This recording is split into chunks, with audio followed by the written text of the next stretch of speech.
बॉलीवुड की दुनिया का ये भी अजब खेल है जो एक आम आदमी का किरदार निभाने वाले फिल्मी सितारे को बेहद खास बना देता है। लेकिन सिनेमा की तरह यही खेल जब राजनीति के मैदान में खेला जाता है तो तस्वीर अलग होती है।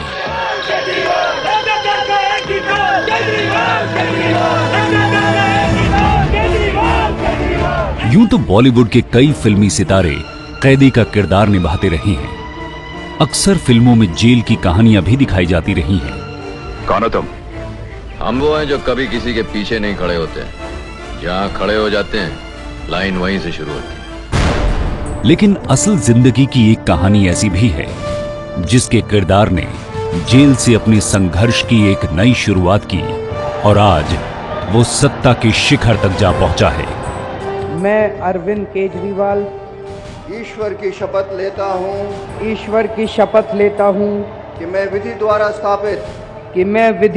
स्थापित भारत के संविधान। जिस तरह एक आम आदमी फिल्म का टिकट खरीदकर किसी हीरो को हिट या फ्लॉप बनाता है, ठीक उसी तरह चुनाव में भी एक आम आदमी अपने वोट से किसी को सत्ता का ताज दिलाकर उसका भाग्य विधाता बन जाता है।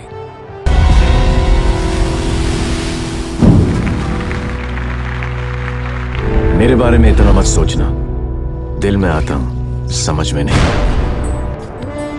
दिल्ली के विधानसभा चुनाव में भी आम आदमी के वोट ने सत्ता का जो नया समीकरण बुना है उसका नाम है आप। और आम आदमी पार्टी की इस ऐतिहासिक जीत के हीरो बने हैं अरविंद केजरीवाल। पिछली बार सरकार बनाने के पहले हमारे अंदर जज्बा था, जुनून था, रोमांटिसिज्म था, पागलपन था कि इस देश से भ्रष्टाचार दूर करके रहेंगे। लेकिन 49 दिन की सरकार चलाने के बाद आज हमारे अंदर कॉन्फिडेंस है कि 5 साल के अंदर दिल्ली से भ्रष्टाचार खत्म करके दिखा देंगे। केजरीवाल आज दिल्ली के मुख्यमंत्री बन चुके हैं। वो सत्ता के शिखर पर पहुंच चुके हैं। लेकिन सिर्फ 9 महीने पहले केजरीवाल राजनीति के बियाबान में भटक रहे थे। वो तिहाड़ जेल की तपिश में भी झुलस रहे थे। मई महीने की तपती गर्मी में तब केजरीवाल को 6 दिन और 5 रातें इसी तिहाड़ जेल की काल कोठरी में गुजारनी पड़ी थी। तब केजरीवाल जेल में थे और बाहर मौजूद थी उनकी आप।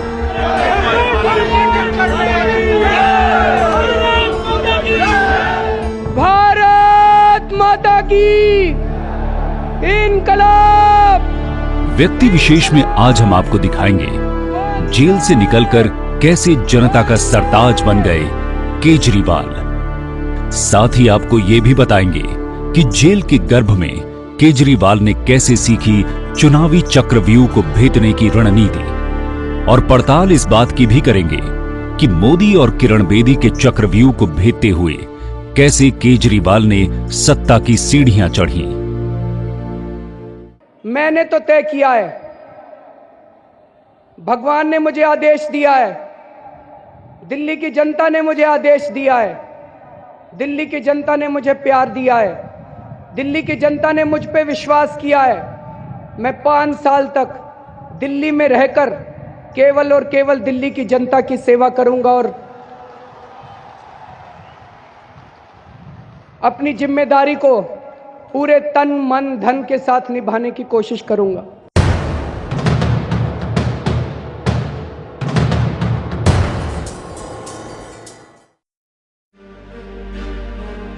सोलह मई 2014 को लोकसभा चुनाव के नतीजे आए थे। बीजेपी को बहुमत मिला और केजरीवाल की आम आदमी पार्टी की करारी हार हुई। खुद केजरीवाल भी नरेंद्र मोदी के हाथों लोकसभा का चुनाव हार गए और उनकी पार्टी के करीब 400 उम्मीदवारों की जमानत तक जब्त हो गई। लोकसभा चुनाव के नतीजे आने के ठीक 5 दिन बाद अरविंद केजरीवाल को दिल्ली के तिहाड़ जेल में भेज दिया गया। केजरीवाल जब जेल में थे तो जेल से बाहर उनके समर्थकों ने डेरा डाल दिया था।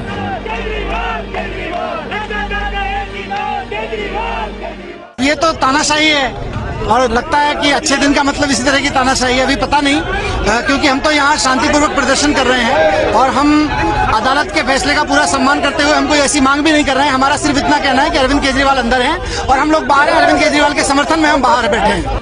अरविंद केजरीवाल अपने आदर्शों की वजह से जेल गए थे या फिर दिल्ली में होने वाले विधानसभा चुनावों की खातिर? इस सवाल की पड़ताल से पहले सुनिए कि आखिर क्यों केजरीवाल को जेल जाना पड़ा था। देश के बेईमानों की लिस्ट बनाई थी। नितिन गडकरी हराना चाहिए कि नहीं हराना चाहिए? दरअसल अरविंद केजरीवाल शुरू से ही राजनीतिक विरोधियों को भ्रष्टाचार के मुद्दे पर घेरते रहे हैं। बीजेपी के तत्कालीन अध्यक्ष नितिन गडकरी पर भी उन्होंने भ्रष्टाचार के संगीन आरोप लगाए थे और केजरीवाल के इसी बयान के खिलाफ गडकरी ने उन पर मानहानि का मुकदमा दर्ज कराया था। इस मामले में अदालत ने केजरीवाल को 10,000 रुपए का जमानती बॉन्ड भरने का आदेश दिया था, जिसे भरने से केजरीवाल ने इनकार कर दिया था, जिसके बाद 21 मई 2014 को उन्हें जेल जाना पड़ा। नरेंद्र दामोदर दास मोदी, मैं संघ के प्रधानमंत्री के रूप में अपने कर्तव्यों का श्रद्धापूर्वक और शुद्ध अंतःकरण से निर्वहन करूंगा। 26 मई 2014 की शाम 6 बजे नरेंद्र मोदी ने प्रधानमंत्री पद की शपथ ली थी और इसके ठीक 2 घंटे बाद रात करीब 8 बजे अरविंद केजरीवाल को जमानत मिलने के बाद जेल से रिहा कर दिया गया था। अरविंद केजरीवाल ने तिहाड़ जेल में 5 रातें और 6 दिन गुजारे थे और इन 6 दिनों में ही उन्होंने दिल्ली की चुनावी राजनीति को साधने का मंत्र सीख लिया था। दिल्ली में अपनी शानदार जीत के बाद वही गुरु मंत्र केजरीवाल ने अपने समर्थकों को भी दिया है। कांग्रेस को लोगों ने क्यों हराया था? क्योंकि कांग्रेस के अंदर अहंकार आ गया। वही भारतीय जनता पार्टी जिसको मई के महीने में लोगों ने इतना भारी बहुमत दिया, आज भारतीय जनता पार्टी को लोगों ने क्यों हराया? क्योंकि बीजेपी के अंदर अहंकार आ गया। पिछले साल हम लोगों को 28 सीटें मिली, लेकिन शायद कहीं ना कहीं हमारी पार्टी के अंदर भी अहंकार आ गया और हमारी पार्टी ने तय किया कि पूरे देश के अंदर सारे चुनाव लड़ेंगे और भगवान ने हमें हमारे अहंकार की सजा दी और लोकसभा के अंदर जो हुआ हमें पता चल गया। विरोधियों पर तीखे हमले बोलने वाले केजरीवाल अपने समर्थकों को अब नम्रता का पाठ पढ़ाते नजर आ रहे हैं। बेहद तल्ख अंदाज में अपनी राजनीति पारी शुरू करने वाले केजरीवाल का अंदाज उनकी जेल यात्रा के बाद से ही बदलने लगा था।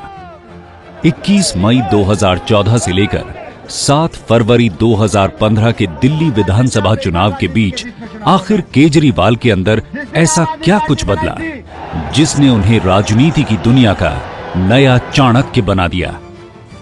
इस बात की भी पड़ताल हम करेंगे आगे, लेकिन पहले सुनिए केजरीवाल के अपमान की ये कहानी उनके सहयोगी आशुतोष की जुबानी।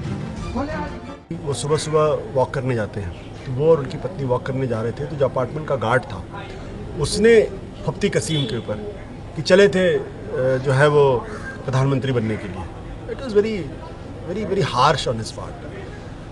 अरविंद आके बताने लगे कि यार देखो ऐसा ऐसा लोग कह रहे हैं। कई बार ऐसा हुआ कि जब वो 18 तारीख के बाद से जब अपनी कॉन्स्टिट्यूंसी में लोगों से मिलने जाते थे, क्योंकि एमएलए होने की वजह से उनको मिलना था, तो लोगों के घर नॉक करते थे और जब लोग दरवाज़ा खोलते तो कई बार ऐसा हुआ कि लोगों ने दरवाज़ा खोला, देखा अरविंद केजरीवाल खड़े हुए और दरवाज़ा बंद कर दिया उन्होंने। बहुत मुश्किल था। एक बार ऐसा वाक़या हुआ कि इनकी माँ वो सब्ज़ी ख़रीदने गई थी, तो जो सब्ज़ी वाला था उसने उनको ये नहीं पता था कि वो अरविंद की माँ है, तो कहीं से अरविंद का जिक्र आ गया, आम आदमी पार्टी का जिक्र आ गया। उसने कहा वो तो भगोड़ा है। अब ये इतना तकलीफ देता था हम लोगों कि हम लोगों ने कौन सा गुनाह किया, कौन सी गलती? हमने सिर्फ इस्तीफ़ा दिया है, चोरी नहीं की, डकैती नहीं डाली, कोई भ्रष्टाचार नहीं किया, कोई घोटाला नहीं किया। लोग इस तरीके से क्यों रिएक्ट कर रहे हैं? 26 मई 2014 को तिहाड़ जेल से रिहा होने के बाद केजरीवाल सीधे दिल्ली के तिलक लेन वाले अपने निवास पर पहुंचे थे। ये वो घर था जो उन्हें बतौर मुख्यमंत्री मिला था। लेकिन अब न तो केजरीवाल मुख्यमंत्री रहे थे और न ही वो सांसद बन सके थे। नरेंद्र मोदी के हाथों वो लोकसभा का चुनाव भी हार चुके थे। मुख्यमंत्री पद से केजरीवाल के इस्तीफा देने से आम आदमी पार्टी को बड़ा झटका लगा था। लेकिन लोकसभा चुनाव में करारी हार के बाद तो जैसे पार्टी ही बिखरने लगी थी। जो नाराजगी है वो स्वाभाविक है, क्योंकि आम आदमी पार्टी का जो शीर्ष नेतृत्व है वो अपने रवैये पे बिल्कुल कायम है। पहले दिन से उनका हिटलरशाही रवैया, अपने तानाशाह रवैया, एक आरोप, किसी पे भी कोई भी डिसीजन थोप देने जैसे डिसीजन। दरअसल केजरीवाल ने एक साथ इतने सारे मोर्चों पर लड़ाई छेड़ दी थी कि अब हर मोर्चे पर लड़ना भी मुश्किल था और उसे समेटना भी। ये वो वक्त था जब अरविंद केजरीवाल अपने राजनीतिक सफर के सबसे बुरे दौर से गुजर रहे थे। लोगों ने ऑबिचुरी लिख दी, कहा कि बस ये खत्म हो गई, ये विचार ही खत्म हो गया स्वच्छ राजनीति का, आम आदमी राजनीति नहीं कर सकता है, और इस तरह का एक्सपेरिमेंट फेल हो गया। वो मुझे लग रहा है कि बड़ा पीड़ा देने वाला था कि उस पर मीडिया के मित्रों ने भी कहा कि बस ये आइडिया कंप्लीटली फेल हो गया है। लेकिन बस सुबह शाम सत्ता में बैठे कुछ लोगों की यही नीयत थी और यही मंशा थी कि इस पार्टी को कैसे भी खत्म कर दिया जाए। वो दौर बहुत मुश्किल था।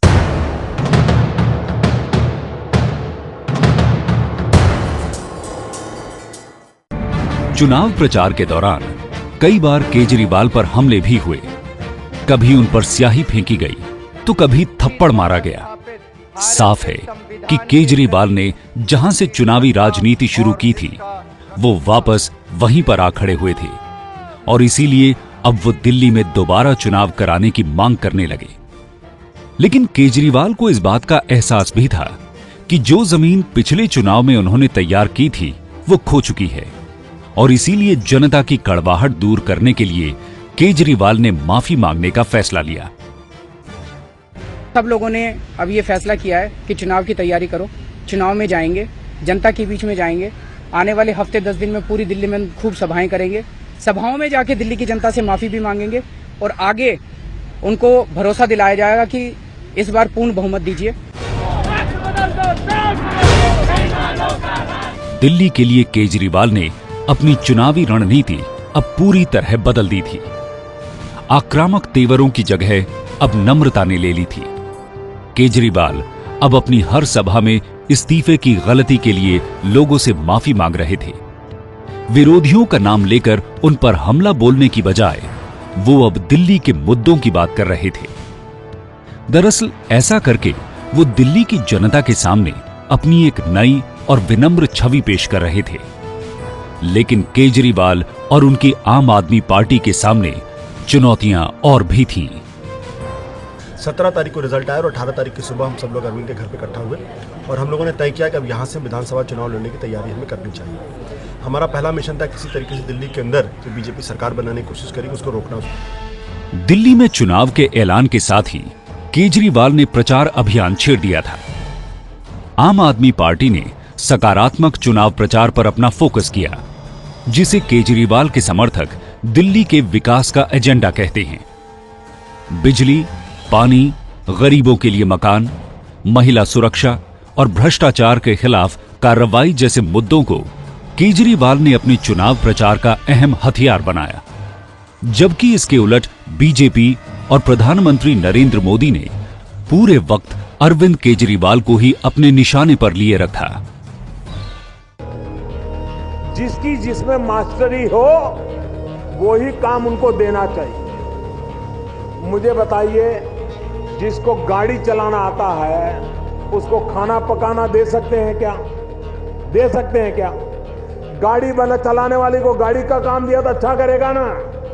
इसलिए जिनको फुटपाथ पर बैठ करके रास्ते रोकने में अच्छा ही मास्टरी है, धरने करने की मास्टरी है, आए दिन आंदोलन करने की मास्टरी है, उनको वो काम दीजिए हमारी मास्टरी अच्छी सरकार चलाने में है, हमें वो काम दीजिए। आपने कभी ऐसे राजनेता देखे हैं जो खुद कहें कि हाँ मैं एनार्किस्ट हूं,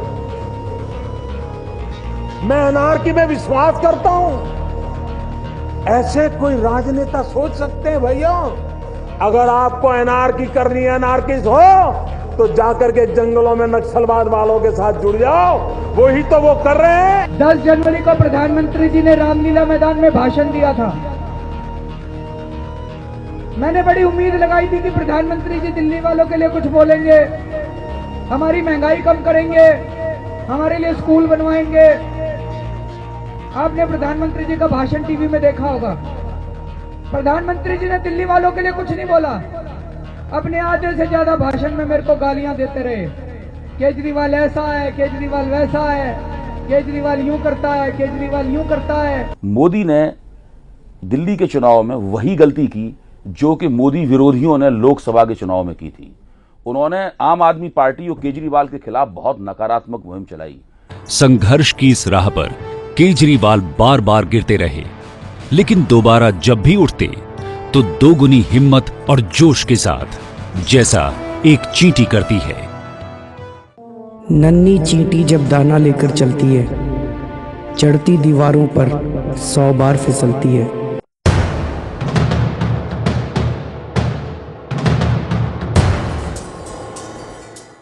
नन्ही चींटी जब दाना लेकर चलती है, चढ़ती दीवारों पर 100 बार फिसलती है। मन का विश्वास रगों में साहस भरता है, चढ़कर गिरना, गिरकर चढ़ना न अखरता है। ये उस संघर्ष की दास्तान है जिससे गुजरते हुए अरविंद केजरीवाल दिल्ली की सत्ता तक पहुंचे हैं। ये उन मुश्किलों की कहानी है जो बार बार कदमों को आगे बढ़ने से रोकती रही हैं, लेकिन केजरीवाल कभी थके नहीं। उनके इस संघर्ष की शुरुआत हुई थी साल 2000 में, आज से 15 साल पहले। तब अरविंद केजरीवाल IRS यानी भारतीय राजस्व सेवा में थे।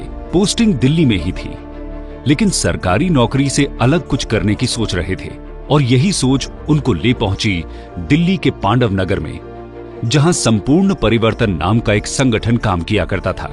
इसे कैलाश जी नाम के व्यक्ति चलाते थे। कैलाश जी राष्ट्रीय स्वयंसेवक संघ से जुड़े थे। अरविंद केजरीवाल सबसे पहले कैलाश जी की संस्था संपूर्ण परिवर्तन से जुड़े थे और एक पत्रिका निकाला करते थे। सामाजिक कार्यकर्ता राजीव शर्मा भी तब संपूर्ण परिवर्तन से जुड़े थे। संपूर्ण परिवर्तन में जो काम था वो उस समय जब मैं जुड़ा था तो दिल्ली विद्युत बोर्ड यानी बिजली विभाग जो था उसमें बहुत सारी परेशानियां होती थी। लोगों के बिल बढ़े हुए आ जाते थे, गलत बिल आते थे, मिसयूज़ के बिल आते थे। तो उस टाइम जो हमारा ऑब्जेक्टिव था वो ये था कि आखिरकार अब बिजली एक ऐसी चीज़ है कि हर गरीब लोगों को उससे रोज़ उसका पाला पड़ता है और गरीब लोग बहुत परेशान होते हैं। तो बतौर हम लोग कैसे इस चीज़ में कमी ला सकते हैं, कैसे लोगों को रिलीफ दिलवा सकते हैं। बतौर आंदोलनकारी दिल्ली का सुंदर नगरी इलाका अरविंद केजरीवाल का पहला कार्य क्षेत्र बना। ये वीडियो उसी दौर का है जब गलियों में अरविंद केजरीवाल माइक लेकर नुक्कड़ सभाएं किया करते थे। 93,969 रुपए खर्च किए, किसी ने देखे?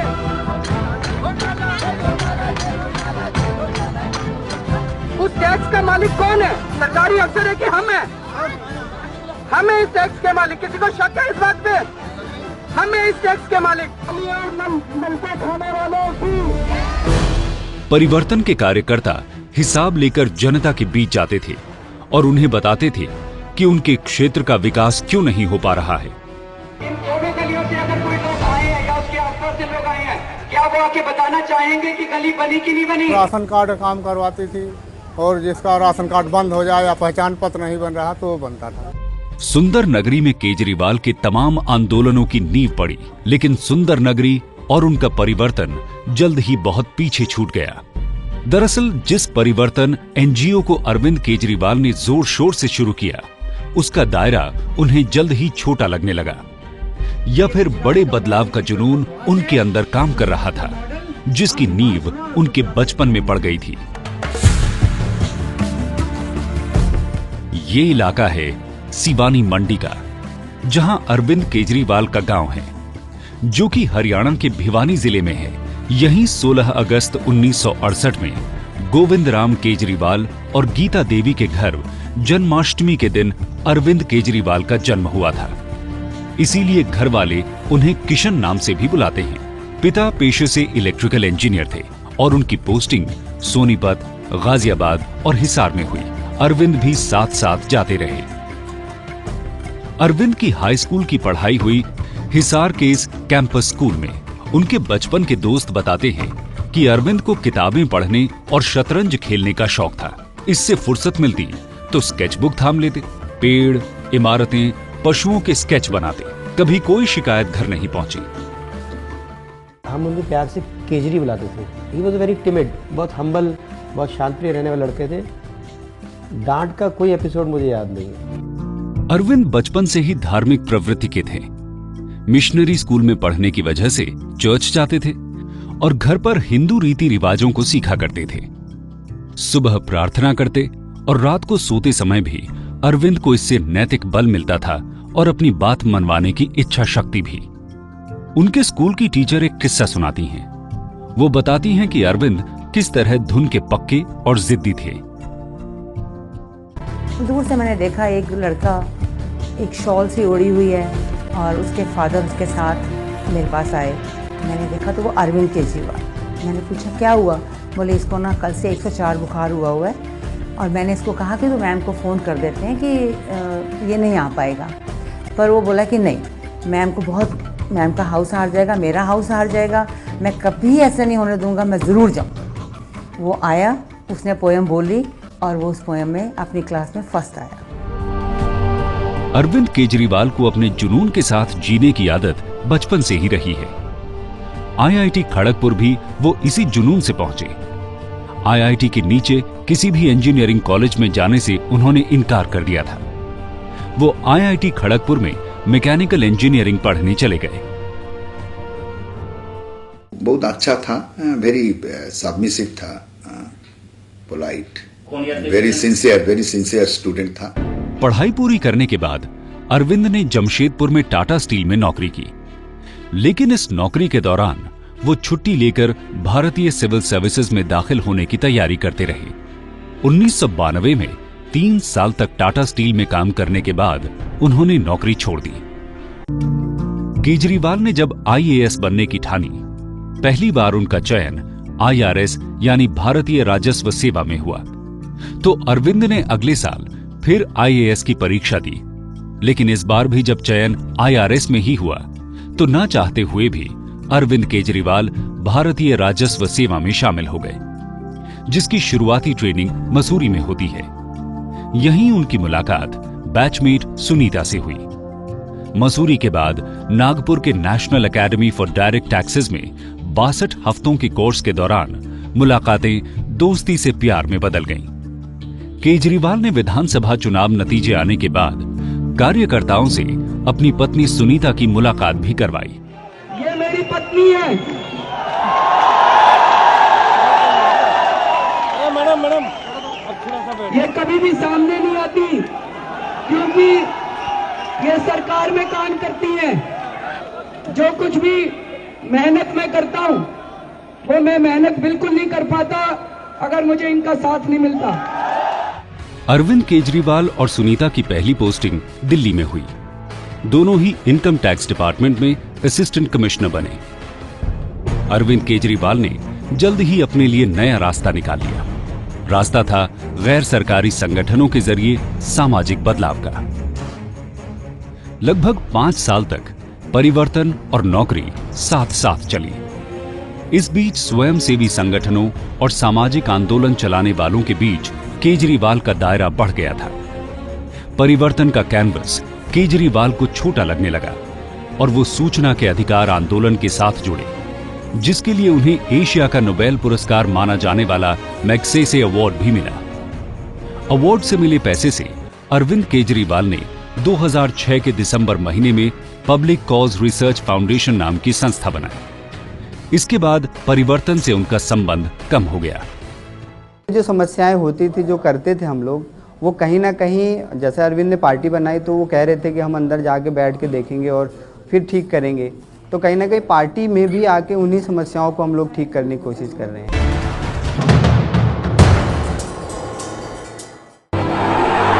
Down the ground, has that gone the distance? It has. 2 अप्रैल 2011 को भारत ने मुंबई में विश्व कप क्रिकेट का फाइनल जीता। सारे देश में खुशी का माहौल था। कुछ दिनों बाद ही क्रिकेट की इंडियन प्रीमियर लीग शुरू होनी थी, यानी कमोबेश लोग इस दौरान खाली थे, उनकी शामें खाली थी। इसी का फायदा अन्ना केजरीवाल टीम ने उठाया और 5 अप्रैल को अन्ना हजारे जंतर मंतर पर धरने पर बैठ गए। जन लोकपाल को लागू करने की मांग की गई। दिन भी छुट्टी का रखा गया ताकि ज्यादा से ज्यादा लोग जंतर मंतर पहुंच सके। सब आंदोलन आप याद करेंगे तो पाएंगे कि इतवार शनिचर को शुरू किए गए, छुट्टी के दिन शुरू किए गए, और उसमें कोई ये मोटिव नहीं है कि लोग ज़्यादा होंगे। उसमें ये मोटिव था कि मीडिया कवरेज बेटर होगा। अब मीडिया को ध्यान में रख के आंदोलन किया जाए, ये पुराने समय के लोगों के लिए बड़े शर्म की बात होती कि बताइए ये अखबार में छपने के लिए और टीवी पर जाने के लिए आंदोलन कर रहे हैं। अगर ये गरीबों को न्याय देने वाला बिल नहीं आया तो 16 तारीख को हमारा अनशन जारी रहेगा। और ये आंदोलन पार्लियामेंट के विरोध में नहीं है, ये सरकार के विरोध में है। सरकार ने धोखाधड़ी किया। देखते ही देखते केजरीवाल ने सारे आंदोलन को अपने हाथ में ले लिया। अन्ना और अरविंद की स्ट्रैटेजी को जल्द ही एक बड़ा झटका लगा। अन्ना ने दिल्ली से बाहर मुंबई में आमरण अनशन का ऐलान किया। एक तरफ अन्ना अनशन पर बैठे और दूसरी तरफ 28 दिसंबर 2011 को लोकसभा में लोकपाल बिल पास हुआ। उधर मुंबई में अन्ना का आमरण अनशन फ्लॉप हुआ। ये पहला मौका था जब अन्ना का अनशन तोड़वाने कोई नहीं आया। ये बिल्कुल गलत है सोचना कि आंदोलन को सपोर्ट कम हुआ है। ये इस देश के लोगों का आंदोलन है और इस देश के लोग भ्रष्टाचार से त्रस्त हैं। मुंबई से बहरहाल अरविंद केजरीवाल भारी मन से दिल्ली लौटे और यहीं से केजरीवाल और उनके साथियों ने दबे शब्दों में कहना शुरू किया कि राजनीति का कीचड़ साफ करना है तो कीचड़ में ही उतर जाना चाहिए। का कहना है कि राजनीति में नहीं आना चाहिए, राजनीति कीचड़ है। हमने ये कहा कि पिछले 2-3 साल में सब कुछ करके देखिए, इन लोगों के सामने गिड़गिड़ाए, हाथ जोड़े कि भैया लोकपाल बिल पास कर दो। 1 बार 3 बार अन्ना जी ने अनशन किया, 2 बार मैंने अनशन किया, ये लोग नहीं माने। अब क्या करते? इनकी बला से तो जंतर मंतर पे भूखे मर जाओ, खुश हो जाएंगे, सारे के सारे मर गए। तो अल्टीमेटली और कोई चारा नहीं बचा राजनीति में आने से। तो हमने कहा कि अब अंदर जाके, अन्ना जी कहते हैं कीचड़ है, हमने कहा कि अब कीचड़ के अंदर खुद घुसना पड़ेगा और खुद इसकी सफाई करनी पड़ेगी। 26 नवंबर 2012 को आम आदमी पार्टी का गठन हो गया।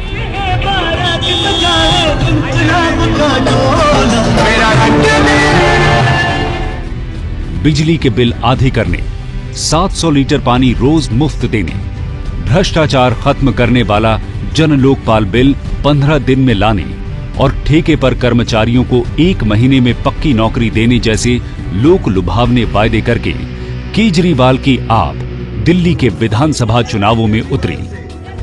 इस बार 4 दिसंबर को विधानसभा चुनाव में झाड़ू पर बटन दबाया।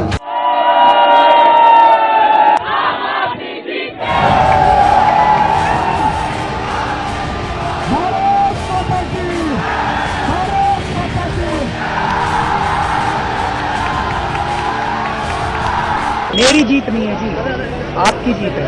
आप सब लोग चुनाव नतीजे आए तो केजरीवाल ने सबकी बोलती बंद कर दी। 70 में से 28 सीटें आईं। सरकार बनाने की बारी आई तो पहले लोगों की राय जानने के लिए SMS मंगवाए, सर्वे किया और आखिरकार किसी से समर्थन लेंगे और ना ही देंगे की कसम खाने वाले केजरीवाल ने कांग्रेस की बैसाखी के सहारे सरकार बनाई। माता की इनकलाब, इनकलाब, वंदे वंदे। कसम खाता हूं कि अपनी जिंदगी में ना कभी रिश्वत लूंगा और ना कभी रिश्वत दूंगा। जितनी वाहवाही उतने ही विवाद। सरकार बनने के साथ ही विवादों का सिलसिला भी शुरू हो गया। बहरहाल 14 फरवरी 2014 को दिल्ली विधानसभा की बैठक शुरू होने से पहले ही लगभग तय हो गया था कि अरविंद केजरीवाल मुख्यमंत्री पद को छोड़ देंगे, और वही हुआ भी। दोस्तों, मैं बहुत छोटा आदमी हूँ, मेरी कोई औकात नहीं है, मैं आप में से एक आदमी हूँ। यहाँ पे गद्दी के लिए नहीं आया, मैं कुर्सी के लिए नहीं आया। आज अगर गिरे तो आज हमारी सरकार इस्तीफा देती है।